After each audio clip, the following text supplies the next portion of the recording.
Roberto Enrique Clemente was born in Carolina, Puerto Rico in 1934 as the youngest of 7 children. His father worked on a sugar plantation for $1 a day. Roberto played baseball throughout his youth in the sandlots of his home country. It wasn't until the age of 16 that he joined his first official baseball league.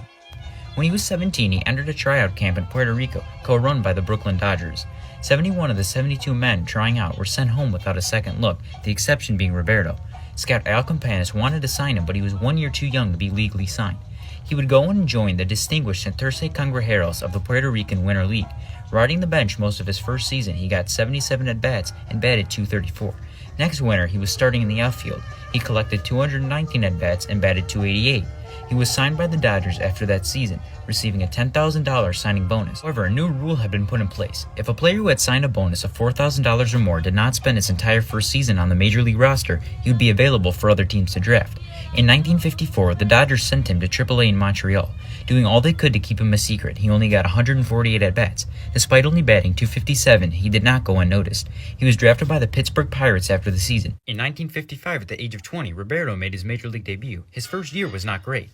In 124 games, he collected 121 hits, 5 home runs, and a .255 average. His next 4 seasons were not that impressive either, never collecting more than 7 home runs. However, Roberto Clemente possessed what is widely considered the greatest outfield arm of all time.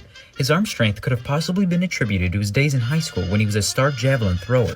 Roberto would break out in 1960. That season, the Pirates would win the World Series in Game 7 against the Yankees with Bill Mazeroski's walk-off home run. From 1960 to the end of his career, Roberto would be an All-Star 12 out of those 13 seasons, winning 4 batting titles, including 3 seasons in which he batted over .350. He also won 12 consecutive Gold Gloves, tying Willie Mays for the most Gold Gloves by an outfielder.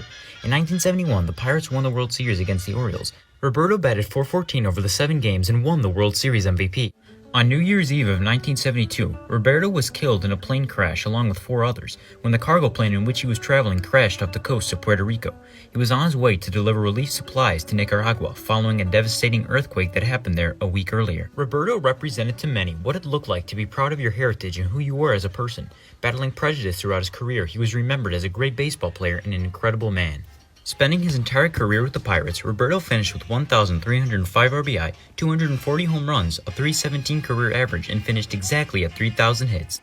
In 1973, Roberto Clemente became the first Hispanic inducted into the Hall of Fame.